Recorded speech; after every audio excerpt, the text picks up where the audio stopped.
वैभव नगर में एक राजा कृष्णदास राज्य किया करते थे, पर वो राजा बहुत ही लालची था। इस वजह से उसकी प्रजा काफी परेशान रहा करती थी। एक बार राजा आराम से दरबार में बैठा हुआ था, तभी वहाँ मंत्री आया और बोला, महाराज, इस बार आप किसानों से कर नहीं लेंगे? अरे किसने कहा नहीं लेंगे? हाँ हाँ जरूर लेंगे। आपने बताया नहीं, इस वजह से। वैसे तो आप पहले ही घोषणा कर दिया करते थे। अरे इस बार सोच रहा हूँ कर बढ़ा दूं, क्योंकि पिछली साल मैंने कर बढ़ाया ही नहीं था। पर महाराज, पहले से ही आप कर बहुत ज्यादा ले रहे हैं, इस तरह तो किसान विद्रोह कर देंगे। अरे नहीं नहीं, ऐसा कुछ नहीं होगा। जाओ ऐलान कर दो, कर को दुगना कर दिया गया। ये सुनकर मंत्री थोड़ा परेशान हुआ, क्योंकि मंत्री कभी नहीं चाहता था राजा प्रजा पर इतना अत्याचार करे, पर वो क्या कर सकता था। और वो गांव में आकर ऐलान कर देता है कि राजा ने कर दुगना कर दिया। जब गांव वालों को ये बात पता लगी तो गांव के किसान काफी परेशान हो गए। हे भगवान, अब हम लोग क्या करेंगे? राजा ने तो कर दुगना कर दिया है, वैसे भी इस बार फसल अच्छी नहीं हुई। तभी वहाँ पर बबलू आ गया। बबलू भी एक किसान था। बबलू को जब ये बात पता लगी तो उसने हरिया से कहा, हमें इस तरह चुप नहीं रहना चाहिए, हमें विद्रोह करना चाहिए। अरे राजा के सामने कौन विद्रोह करेगा? तुम्हें पता नहीं है, एक बार जब चंदन ने विद्रोह किया था तो उसे कारागार में डाल दिया था। हाँ हाँ मुझे पता है, पर इस तरह हम लोग राजा के अत्याचार कब तक सहते रहेंगे? वह एक लालची राजा है जो अपने स्वार्थ के अलावा किसी को कुछ नहीं समझता। हाँ हाँ पता है। अब तो मुझे ऐसा लगता है अब हमें गांव छोड़कर चला जाना चाहिए। मैं भला इस गांव में इस तरह नहीं रह सकता। पर भला गांव छोड़कर जाएंगे कहाँ? अगर दूसरा राजा भी ऐसा हुआ तो? किसी को कुछ समझ नहीं आ रहा था। वहीं दूसरी तरफ राजा प्रजा पर बिल्कुल भी ध्यान नहीं देता था और एक बार उसने अपने मंत्री से कहा, अरे मंत्री, इस बार किसानों ने कौन कौन सी खेती की है? क्या उन्होंने फल नहीं किए? महाराज, इस बार आम की फसल काफी अच्छी हुई थी। क्या? पर किसानों ने हमारे लिए आम नहीं भेजे? महाराज, वैसे भी आपने कर दुगना लगा दिया है, इसलिए तो मैं कहता हूं आप अपनी प्रजा पर ध्यान दे। अरे बना रहने दो, वैसे भी जब पैसे होंगे तो मैं कुछ भी खरीद लूंगा, पर कर तो मैं दुगना ही लूंगा। ये सुनकर मंत्री ने कुछ नहीं कहा। धीरे धीरे समय गुजर रहा था। समय के साथ इस बार बारिश बिल्कुल भी नहीं हुई, जिस वजह से सूखा पड़ गया और सारी फसल सूख गई, जिसे देख किसान काफी परेशान हुए। अरे इस बार तो सूखा पड़ गया है, अब हम लोग क्या करें? क्योंकि गर्मी की वजह से फसल हो नहीं रही। बबलू भी काफी ज्यादा परेशान था, क्योंकि उसकी सारी फसल खराब हो गई। बबलू को इस तरह परेशान देखकर उसकी पत्नी सीमा ने कहा, अजी, आप इतने परेशान क्यों लग रही हैं? तुम्हें तो पता ही है, हमारी फसल खराब हो गई और अब हमें राजा को कर भी देना है। अजी, आप राजा से बात कीजिए ना, शायद वो इस बार कर ना ले। अरे नहीं नहीं, वो राजा बहुत ही लालची है, वह किसी की बात नहीं सुनता, और अगर उसे कर नहीं दिया तो वह हमें कारागार में डाल देगा। पता नहीं हमारी नसीब में कैसा राजा है, दूसरे राज्य में कितने अच्छे अच्छे राजा हैं। हाँ सही कह रही हो, वहाँ के राजा वर्ष में एक बार कर लेते हैं, जबकि हमारा राजा वर्ष में 2 बार कर लेता है। ये सुनकर सीमा भी काफी परेशान हुई, पर बबलू के दिमाग में कुछ चल रहा था और उसने कहा, तुम चिंता मत करो, मैं कहीं न कहीं से पैसों का इंतजाम कर लूंगा। ये कहकर बबलू वहाँ से चला गया, जिस पर सीमा ने कहा, पता नहीं ये कहाँ से पैसों का इंतजाम करेंगे, वैसे भी घर में तो कुछ भी नहीं है, सारा पैसा तो राजा को कर देने में ही चला जाता है। वहीं दूसरी तरफ बबलू अपने खेतों पर आया और मिट्टी को देखने लगा, जो पूरी तरह से सूख चुकी थी। मिट्टी को देखकर उसने कहा, इस मिट्टी में क्या किया जाए? इसमें तो कुछ नहीं होगा। तभी वहाँ पर हरिया आया और बोला, क्या देख रहे हो भैया? कुछ नहीं, खेतों की मिट्टी देख रहा हूँ, जो अब पूरी तरह से बंजर हो गई है। हाँ हाँ भैया, इस बार गर्मी बहुत पड़ रही है। इतनी भयानक गर्मी तो कभी नहीं पड़ी। ऊपर से कर भी देना है, कुछ समझ नहीं आ रहा। सही कह रहे हो, मुझे भी कुछ समझ नहीं आ रहा, पर हमें कुछ न कुछ तो करना ही पड़ेगा। भैया, कोई ऐसा उपाय नहीं है जिससे हमें कर ना देना पड़े? तुम तो बहुत बुद्धिमान हो गांव में, अब तुम ही कोई उपाय निकालो। ये सुनकर बबलू सोच में पड़ गया, क्योंकि गांव में बबलू सबसे बुद्धिमान था। लोग उसके पास अपनी समस्या लेकर आया करते थे। इस पर बबलू ने कहा, तुम चिंता मत करो, मैं भी इसी जुगाड़ में लगा हुआ हूँ। ये कहकर बबलू वहाँ से चला गया। धीरे धीरे समय गुजर रहा था। एक दिन बबलू अपने खेतों पर बैठा था, तभी उसे कुछ चमकता हुआ दिखाई दिया। जब वो वहाँ आया तो हैरान हुआ, क्योंकि वहाँ एक तेज रोशनी निकल रही थी। जब उसने उस चीज को उठाकर देखा तो वो एक सुनहरे रंग का पत्थर था। इसके बाद वो उस पत्थर को लेकर घर आ गया। अरे, यह पत्थर कैसा है? इसमें से बहुत तेज रोशनी निकल रही है। वहीं धीरे धीरे करके पूरे गांव में ये बात फैल गई कि बबलू के पास एक ऐसा रहस्यमय पत्थर है जो जादुई है। जब ये बात राजा को पता लगी तो राजा ने मंत्री से कहा, उस जादुई पत्थर को तो मेरे पास होना चाहिए, क्योंकि मैं यहाँ का राजा हूँ। पर महाराज, वह तो बबलू के खेत में निकला है, वह भला आपको क्यों देगा? क्यों नहीं देगा?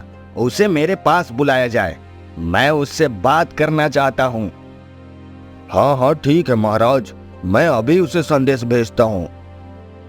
वहीं दूसरी तरफ सीमा काफी ज्यादा हैरान थी और उसने अपने पति से कहा, अजी, ये क्या चक्कर है? ये कैसा पत्थर है? तुम्हें समय आने पर सब कुछ पता लग जाएगा। अभी बस यह समझो, यह हमारी किस्मत बदल सकता है। पर किस प्रकार? और आखिर इस पत्थर से होता क्या है? यह पत्थर हमें राजा के अत्याचारों से बचाएगा। क्या तो इसका मतलब ये सच में जादुई है? ये सुनकर बबलू मुस्कुरा दिया और उसने कहा, मैंने कह तो दिया, जब समय आएगा तो तुम्हें सब कुछ पता लग जाएगा।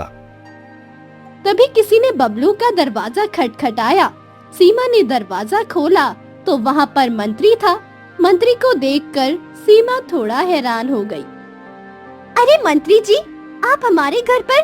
क्या बात हो गई? महाराज ने बबलू को अभी बुलाया है। क्या, मेरे पति को? पर आखिर उन्होंने क्या कर दिया? आपके पति ने कुछ नहीं किया है, बस वह उस पत्थर के बारे में कुछ पूछना चाहते हैं। तभी वहाँ पर बबलू आया और बोला, हाँ हाँ मंत्री जी, मैं थोड़ी देर में आ रहा हूँ, आप चलिए तब तक। ये सुनकर मंत्री वहाँ से चला गया और बबलू ने सीमा से कहा, मैं अभी राजा से मिलकर आता हूँ। पर राजा ने आपको क्यों बुलाया? कहीं वो इस पत्थर को ले तो नहीं लेंगे ना? मैं भी यही चाहता हूँ कि राजा यह पत्थर ले ले। ये सुनकर सीमा काफी ज्यादा हैरान हुई, क्योंकि उसे तो कुछ समझ में नहीं आ रहा। इसके बाद बबलू वहाँ से चला गया। वहीं दूसरी तरफ राजा बबलू का बेसब्री से इंतजार कर रहा था। काफी देर हो गई पर बबलू अभी तक नहीं आया, जिस पर राजा कृष्णदास ने कहा, यह बबलू अभी तक आया क्यों नहीं? पता नहीं महाराज, उसने तो कहा था थोड़ी देर में आ रहा हूँ। कहीं ऐसा तो नहीं वह पत्थर लेकर भागने वाला हो? नहीं नहीं महाराज, बबलू ऐसा नहीं करेगा, क्योंकि उसे पता है वह आपसे दुश्मनी मोल नहीं ले सकता। तो फिर आखिर क्यों नहीं आया? अब यह तो बबलू ही जाने महाराज, शायद उसे कुछ काम हो या फिर वह किसी मुसीबत में फंस गया हो। वहीं दूसरी तरफ बबलू आराम से महल की तरफ जा रहा था। तभी उसे हरिया मिला और बोला, अरे यह क्या, मैं सुन रहा हूँ बबलू तुम्हारे पास कोई जादुई पत्थर है। है तो पत्थर, शायद वह हमें राजा के अत्याचारों से बचा सके। क्या तुम सच कह रहे हो? आखिर उस पत्थर से होगा क्या? क्या हम राजा को बदल सकेंगे? अरे नहीं नहीं, राजा को नहीं बदल सकेंगे, बल्कि उसके लालच को काबू में कर सकेंगे। ये सुनकर हरिया भी काफी हैरान हुआ और बोला, अरे तुम बात को क्यों घुमा रहे हो? सच सच बता दो ना, आखिर उस पत्थर से क्या होगा? जब समय आएगा तो सब कुछ पता लग जाएगा। अभी बस इतना जान लो, यह पत्थर राजा को काबू करने की चाबी है। ये कहकर बबलू वहाँ से चला गया। अगली सुबह मंत्री फिर से बबलू के घर पर आया और बोला, कल तुम महल नहीं आए, महाराज बहुत गुस्सा कर रहे थे। मुझे पता है, पर मुझे कुछ काम था इसलिए नहीं आ पाया, पर आज मैं महाराज से मिलने आ जाऊंगा। आ जाना, कहीं ऐसा ना हो महाराज फिर तुमसे मिलने खुद आए। हाँ हाँ, चिंता मत कीजिए, मैं आ जाऊंगा। जब ये सब सीमा ने सुना तो कहा, अजी आप कल महल नहीं गए थे? नहीं नहीं, क्योंकि मेरा मन नहीं किया इसलिए। पर आप तो कह रहे थे आप महल जाएंगे, फिर आपने ऐसा क्यों किया? आखिर आपके दिमाग में चल क्या रहा है? तुम्हें पता लग जाएगा, तुम इतनी परेशान मत हो। मैं बस ये चाहती हूँ कि आप पर किसी भी प्रकार की मुसीबत ना आए। हाँ हाँ, मुझ पर किसी भी प्रकार की मुसीबत नहीं आएगी। अब जल्दी से खाना लगा दो, मुझे भूख लगी है, क्योंकि आज मुझे काफी सारा काम करना है। तो इसका मतलब आज फिर आप राजा के पास नहीं जाएंगे? देखता हूँ, मन हुआ तो जाएंगे, वरना कौन सा वह मेरा कुछ बिगाड़ लेगा। ये सुनकर सीमा काफी ज्यादा हैरान हो गई। उसे तो समझ में ही नहीं आ रहा था कि आखिर बबलू के दिमाग में चल क्या रहा है। इसके बाद बबलू ने खाना खाया और वो वहाँ से चला गया, जिस पर सीमा ने कहा, हे भगवान, मेरे पति की रक्षा करना, ये राजा से दुश्मनी क्यों लेना चाहती हैं? वहीं दूसरी तरफ राजा जादुई पत्थर के लिए काफी ज्यादा खुश हो रहा था। बस एक बार वह पत्थर मेरे हाथ लग जाए, फिर मैं बहुत ज्यादा अमीर हो जाऊंगा, पूरी दुनिया पर राज करूंगा। मैं उस पत्थर से बहुत सारी दौलत मांग लूंगा। राजा कृष्णदास उस पत्थर के सपने देख रहे थे, पर अभी तक बबलू का कुछ पता नहीं था, जिस वजह से राजा को गुस्सा भी आ रहा था। तभी वहां पर मंत्री आया और बोला, महाराज, बबलू आ गया है। अच्छा, आ गया, ठीक है।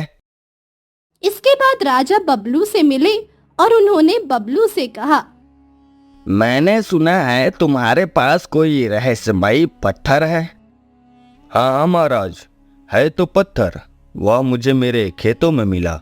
बताइए। वह पत्थर मुझे दे दो।